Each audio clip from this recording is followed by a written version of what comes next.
Master minds commerce చదవాలనుకునే 10th inter విద్యార్థుల తొలి ఎంపిక.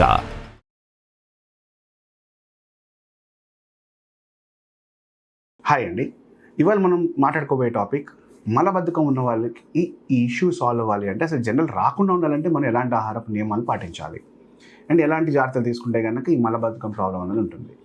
ఈ మలబద్ధకం అంటే కాన్స్టిపేషన్ రాకుండా ఉండాలి అంటే ఫస్ట్ ఆఫ్ ఆల్ మనం రోజు తీసుకునే ఆహారంలో వాటర్ కంటెంట్ ఉన్న ఫుడ్ కానీ లేకపోతే పొద్దున్నుంచి సాయంత్రం వరకు మనం తీసుకునే వాటర్ అమౌంట్ కానీ డెఫినెట్గా మనకి శరీరానికి ఎంత కావాలో అంత తీసుకోవాలి. ఇవి కనుక మనం జాగ్రత్త పడితే కనుక ఎలాంటి ఇష్యూస్ అనేవి రావు. So water minimum 2 to 3 litres తీసుకుంటూ హై వాటర్ కంటెంట్ ఉంటున్న వెజిటబుల్స్ కానీ ఫ్రూట్స్ కానీ తీసుకుంటే మలబద్ధకం ప్రాబ్లం అనేది మనం చాలా మటు వరకు అవాయిడ్ చేయొచ్చు. అయితే వీటికి ట్రిగ్గరింగ్ ఫ్యాక్టర్స్ అనేవి ఉంటాయి.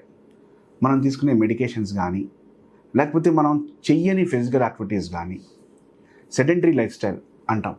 సో ఎక్కువ ఫిజికల్ యాక్టివిటీ లేకుండా ఒకే చోట ఎక్కువసేపు కూర్చొని బాడీ మూమెంట్ సరిగ్గా లేకుండా ఉంటే ఈ మలబద్ధకం వచ్చే అవకాశాలు ఎక్కువగా ఉంటాయి.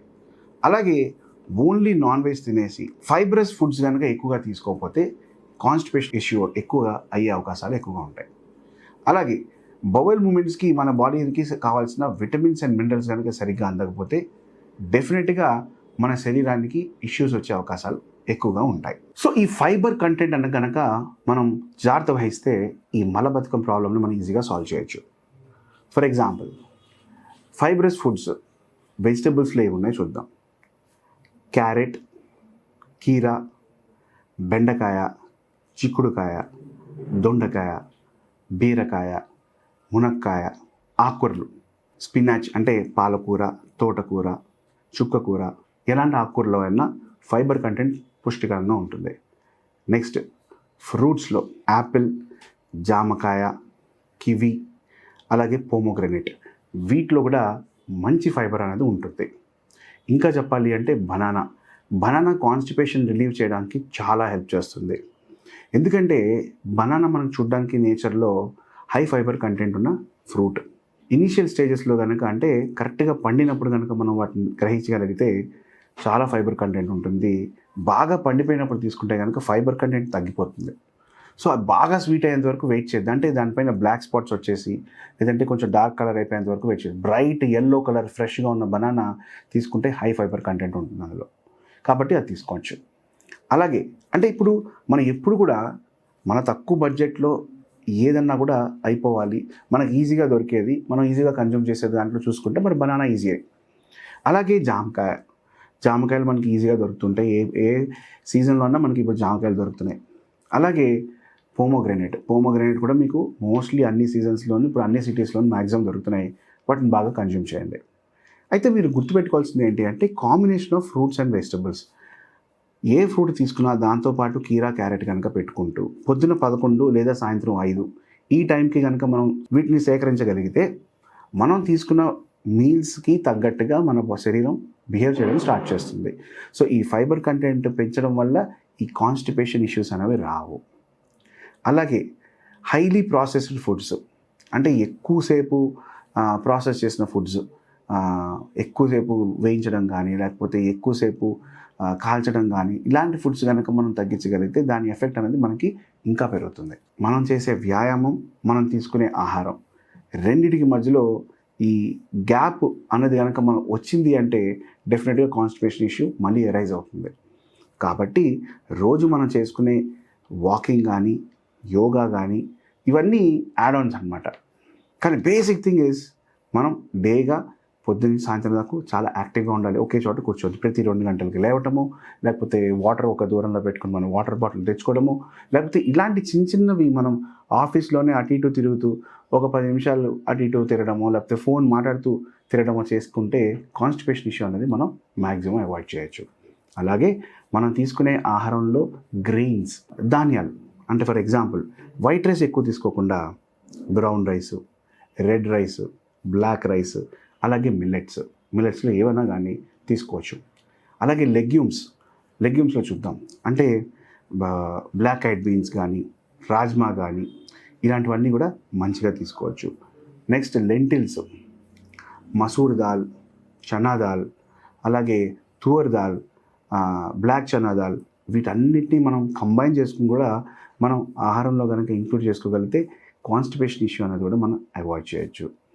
అలాగే ఇన్ జనరల్గా మనం తీసుకునే వాటర్ మినిమం 2 to 3 లీటర్స్, ఒక 5 feet 10 inches వరకు తీసుకునే వాళ్ళకి ఒక 3 లీటర్స్ వరకు చాలా. అంతకుమించి హైట్ ఉన్న వాళ్ళకి కంపల్సరీగా మినిమం 4th లీటర్ అనేది వెళ్ళాలి. ఎందుకంటే వాళ్ళ హైట్ పెరుగుతుంది అండ్ వెయిట్ పెరుగుతుంది కాబట్టి దానికి తగ్గట్టుగా వాటర్ కూడా తీసుకోవడం చాలా ఇంపార్టెంట్. ఈ వాటర్ వల్ల అడగచ్చు, సార్ మరి వాటర్ తీసుకుంటే మరి దానివల్ల కూడా మనకి మలబద్ధకం కూడా సాల్వ్ అవుతుందంటే ఎలా అవుతుంది సార్ అంటే, మన ఇంటెస్టైన్స్లో ఈ బౌల్ మూమెంట్స్లో అంటే మన బాడీలో కంటే మన నోరు దగ్గర నుంచి మన పొట్ట వరకు ఎస్పెషల్లీ ఈ ఏరియాలో ఎలాంటి అబ్స్ట్రక్షన్ లేకుండా, అలాగే మనం తీసుకున్న పదార్థాలన్నింటినీ ఒక ప్లేస్లో పెట్టుకుంటూ దానిని అక్కడ నుంచి స్లోగా డైజెషన్ చేసుకుంటూ మన శరీరాన్ని దాన్ని వేస్ట్ ప్రొడక్ట్ కింద బయటికి పంపిస్తుంటుంది. సో ఇలాంటి సిచ్యువేషన్లో మన బౌల్స్కి కావాల్సిన సిగ్నల్స్ కానీ, లేకపోతే మన బౌల్స్కి కావాల్సిన అంటే ఇంటర్నల్ సిగ్నల్స్ సరైన పౌష్టికాహారాలు కానీ సరిగ్గా అందకపోతే డెఫినెట్గా ఇలాంటి ఇష్యూస్ వచ్చే అవకాశాలు ఎక్కువగా ఉంటాయి. కాబట్టి మనం ఫుడ్లో బ్రేక్ఫాస్ట్, లంచ్, డిన్నరు ఈ మీల్స్ తీసుకున్నప్పుడు అట్లీస్ట్ ఆ టైంలో కుదరకపోయినా కానీ స్నాక్ టైంలో మినిమం కంపల్సరీగా కీరా క్యారెట్ అనేది పెట్టుకునేలా చూసుకోండి. దీని ద్వారా మనకి ఆ హ్యాబిట్ అలవాటు అవడం వల్ల మనకి ఫ్యూచర్లో కాన్స్టిపేషన్ ఇష్యూస్ రాకుండా ఉంటాయి. బికాజ్ ఈ కాన్స్టిపేషన్ ఇష్యూస్ వల్ల చాలామందికి మెనీ ఇష్యూస్ లైక్ హెమరాయిడ్స్ కానీ, పైల్స్ కానీ, లేకపోతే ఎనీ క్యాన్సర్స్ కానీ వచ్చే అవకాశాలు లాట్ ఆఫ్ రీజన్స్. బట్ ఇదే రీజన్ అని మనం చెప్పలేం, but there are many reasons. అయితే వీటిలో మనం బెటర్ చేసుకుంటూ వెళ్ళాలి అంటే ఇప్పుడు నేను చెప్పిన నియమాలు పాటించండి. At the same point of time ప్రాపర్గా వాటర్ తాగండి. చాలామంది ఓన్లీ ఆహారంలో కానీ, లేకపోతే మనం తీసుకునే వాటర్ కంటెంట్లో కానీ, లేకపోతే మనం చేసే వ్యాయామం ఇది కాకుండా ఇంకేమైనా రీజన్స్ ఉన్నాయా మన కాన్స్టిపేషన్ రాకుండా అంటే చూడాల్సింది ఏంటి అంటే ప్రోబయోటిక్స్. సో ఈ ప్రోబయోటిక్స్ అనేది మన ఫర్మెంటెడ్ ఫుడ్లో ఈ ప్రోబయోటిక్స్ చూస్తాం. అంటే మన గట్ బ్యాక్టీరియా ప్రాపర్గా ఉండగలిగితే ఈ మలబద్ధకం అనేది ఇష్యూ అనేది రాదు. సో గట్ బ్యాక్టీరియా ఎప్పుడైతే మనం శరీరంలో తగ్గిపోయి బ్యాడ్ బ్యాక్టీరియా పెరిగిపోతుందో బ్లోటింగ్, గ్యాస్ట్రిక్ ఇష్యూ, అసిడిటీ ఇవన్నీ వచ్చే అవకాశాలు ఉంటాయి. కాబట్టి ప్రోబయోటిక్స్ ఫర్ ఎగ్జాంపుల్ మనకి డైలీ దొరికే ప్రోబయోటిక్స్ ఏంటి అంటే ఈజీగా పెరుగు, మజ్జిగ. ఇంకొంచెం నెక్స్ట్ లెవెల్కి వెళ్తే కనుక ఇంకా చాలా ఫర్మెంటెడ్ ప్రొడక్ట్స్, ఇడ్లీ బ్యాటర్ కానీ, దోశ బ్యాటర్ కానీ, లేకపోతే మనం సమ్మర్లో చూసుకుంటే కనుక రాత్రిపూట రైస్లో మిగిలిపోయిన రైస్లో వాటర్, పెరుగు, పాలు వేసేసి పొద్దునకి తోడవుతుంది ఫర్మెంటెడ్ ఫుడ్, చద్దన్నం అంటాం.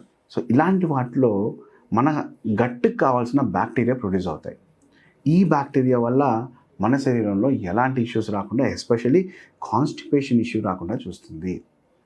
అండ్ మన ఇంటెస్టైన్ సెల్ వాల్ లైనింగ్ అంటాం అనమాట, అది చాలా చాలా చాలా ఇంపార్టెంట్. అది మనకి ఎంత పుష్కలంగా ఉంటే మనకు అంత పుష్కలంగా ఎసిడిటీ, గ్యాస్ట్రిక్ ఇష్యూస్ రాకుండా ఉంటాయి. So main acidity, gastric issue leads to constipation అంటే మెయిన్ రీజన్ అయితే కనుక ఇది.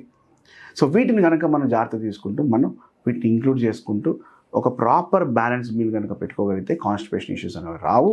At the same point of time non veg తిన్నా కానీ మీరు వెజిటబుల్ ఫుడ్ కంపల్సరీ తినండి అన్నది మాత్రమే మా సజెషన్. నమస్తే.